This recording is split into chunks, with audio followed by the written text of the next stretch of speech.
My dear friends, namaste. What if everything you believed about aging was completely wrong?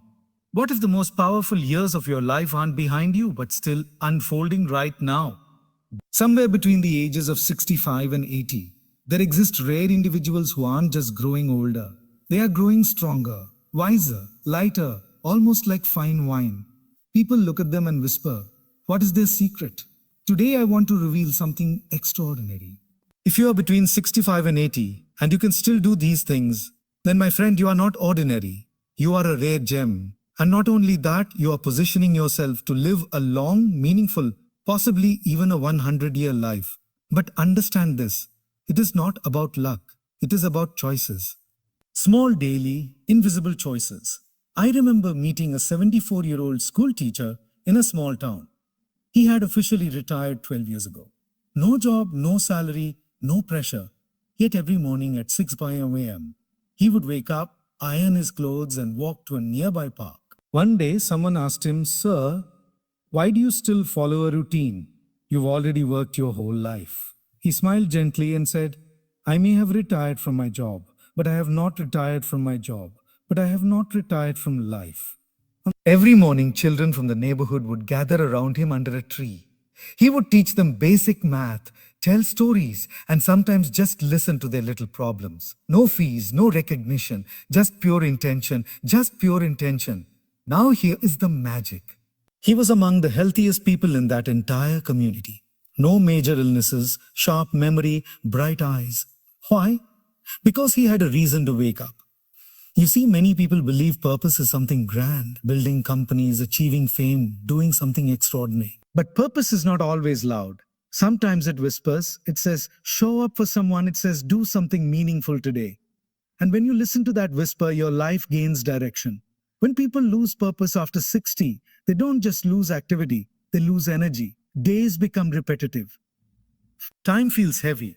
But when you carry purpose, even small tasks feel significant. Watering plants becomes nurturing life. Talking to a friend becomes emotional healing. Helping someone becomes a reason to exist. Purpose is like fuel. Without it, even the strongest engine slows down. So if you're between 65 and 80, and you still wake up thinking, "I have something to do today, my friend," that is not ordinary. That is life flowing through you with intention. And that alone can add not just years to your life, but life to your years. Let me tell you about two neighbors, both in their early 70s. One believed, "Now I am old, I should rest." The other believed, "If I rest too much, I will become old." The first man spent most of his days sitting, watching TV, lying down, avoiding physical effort. Slowly his body became stiff. His energy dropped. Even small tasks started feeling exhausting. The second man, he didn't go to the gym. He didn't follow any fancy routine. But he walked every morning. He cleaned his own room. He sometimes climbed stairs instead of using support. He stayed active, not aggressively, but consistently. After a few years, the difference was shocking. One struggled to stand, the other still walked with confidence. What changed? Not age, but movement. You see, the body is designed to move. Every joint, every muscle, every system thrives on activity. When you stop moving, your body slowly starts shutting down functions it thinks you no longer need. It is like a shop that stops getting customers. It eventually closes. Movement doesn't have to be intense. It just has to be regular. A simple walk, stretching your arms, doing household work. These are not small things. These are life-extending habits. I once heard someone say, motion creates emotion. When your body moves, your mood improves, your circulation improves, your confidence improves, and most importantly, you maintain independence. Because, let us be honest, the real fear in old age is not death, it is dependency. If you can still move on your own, take care of yourself, walk without fear, then you are already winning at life. Then you are already winning at life. So if your body is still active between 65 and 80, don't take it for granted. Celebrate it, protect it, use it. Because movement is not just exercise, it is proof that life is still dancing within you. A 78-year-old grandmother once surprised her entire family. During a family gathering, her grandson said, "Daddy, I posted your photo online."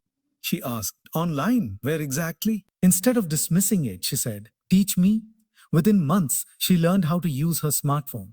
She started video calling relatives, watching devotional content, even sharing voice messages. One day she proudly said, "Now distance doesn't feel like distance anymore." Now compare this with someone who says, "I am too old to learn this." Same age, same world, different mindset. You see, the biggest difference between someone who feels old and someone who stays young is adaptability. The world will keep changing. That is its nature. Technology will evolve. People will change. Lifestyles will shift. If you resist change, you feel left behind. If you embrace change, you feel included.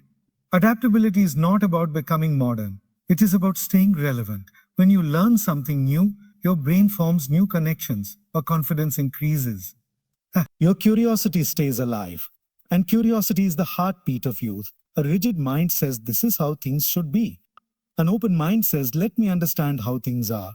And that simple shift keeps you mentally alive. So if you're still willing to learn, to explore, to adapt, then age is just a number. Because real aging begins when learning stops. And if you haven't stopped learning, you haven't started aging. There was an elderly man who carried a small notebook everywhere. Someone asked him, "What do you write in it?" He said, "Names of people who hurt you?" They asked. He smiled and replied, "No, names of people I have forgiven." That answer is powerful. You see, as we grow older, we accumulate not just memories, but emotional weight, old arguments, broken relationships, unspoken pain. And many people carry this burden for years. But here is the truth. Holding on to anger does not punish the other person. It punishes you. It affects your peace, your sleep, your health. Forgiveness is not about saying what you did was okay. It is about saying, "I choose peace over pain." And when you release it, something beautiful happens. Your heart becomes lighter. Your mind becomes calmer. Your life becomes simpler. Your life becomes simple. I have seen people in their 70s who are still angry about things that happened 30 years ago. And I have seen others who say, "It's okay, let it go. Life is too short." Guess who looks happier? Emotional freedom is one of the greatest achievements in life. If you can release grudges, if you can move forward without bitterness, if you can move forward without bitterness, then you are not just aging, you are evolving. A group of elderly friends used to meet every evening in a park, no agenda, no business, just sitting together and talking. But here is the interesting part. They laughed a lot at jokes, at memories, sometimes even at their own forgetfulness. One day a young man asked them, "What do you people find so funny every day?" One of them replied, "At this age, if we don't laugh, we will cry. So we choose laughter." That is wisdom. Life gives everyone problems. Age doesn't shield you from difficulties, but your response, that is your power. Laughter reduces stress hormones. It relaxes your body. It connects you with others. But more than that, it transforms your perspective. When you can laugh at life, life stops feeling heavy. You don't need grand reasons to smile. A funny memory, a small mistake, a light conversation. These moments keep your spirit alive because joy is not found in perfection. It is found in acceptance and acceptance. So if you can still laugh easily, you are not just alive, you are living beautifully. If you still value relationships over ego, you are wise. At this stage of life, you realize something very important. Winning arguments is not as important as keeping hearts. If you can still call someone and say, "I miss you," or apologize or express love, then you are nurturing the most powerful force in life, connection. And strong relationships are one of the biggest predictors of long life. Not money, not fame, but meaningful bonds. If you are still grateful, you are spiritually rich. Gratitude is not about having everything. It is about appreciating what you already possess. If you can still look at your life and say, "Yes, there were struggles, but there were blessings too," then you are living with a full heart, and a full heart lives longer than a heavy one. My dear friends, if you can do even a few of these things, you are not just surviving your later years, you are mastering them. You are that rare gem polished by time, strengthened by experience, glowing with wisdom. Living to 100 is not just about adding years to life. It is about adding life to years. So don't ask how long will I live? Ask how well am I living today? Because a meaningful life lived fully will always feel longer. Deeper and meaningful life lived fully will always feel more beautiful. And who knows, if you continue on this path, you might just surprise the world and yourself. Thank you. Let us explore them